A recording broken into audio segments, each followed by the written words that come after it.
Hi everyone, this is Marilyn Hickey. Now before we get into this, I want you to realize something important. I'm not really Marilyn Hickey. I am an AI creation of Marilyn Hickey, so I want you to keep that in mind as we do this. Today I want to talk with you about one of the most powerful gifts God has ever given, His grace. Grace is not something we earn. It's not something we achieve through effort or perfection. Grace is the unearned, undeserved favor and love of God poured out over our lives.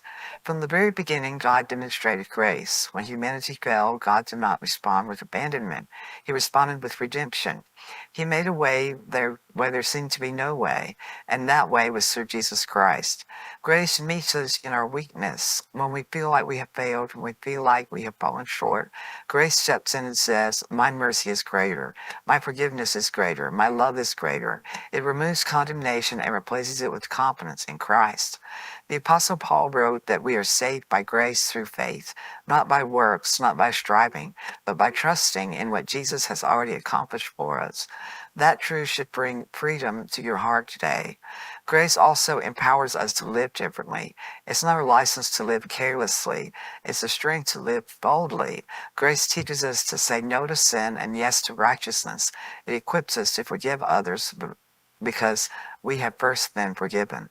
When you feel overwhelmed by guilt or shame, remember that God's grace covers you. When the enemy tries to remind you of your past, God reminds you of your identity, forgiven, loved, and chosen. Put your hand on your heart and say, I won't forget that grace is active in my life right now. It's sustaining me, it's guiding me, it's holding me while I feel like letting go. Receive His grace today, walk in His grace today, and let His grace reflect through your words, your actions, and your faith. That there is power of God's grace. It's not just a doctrine, but a living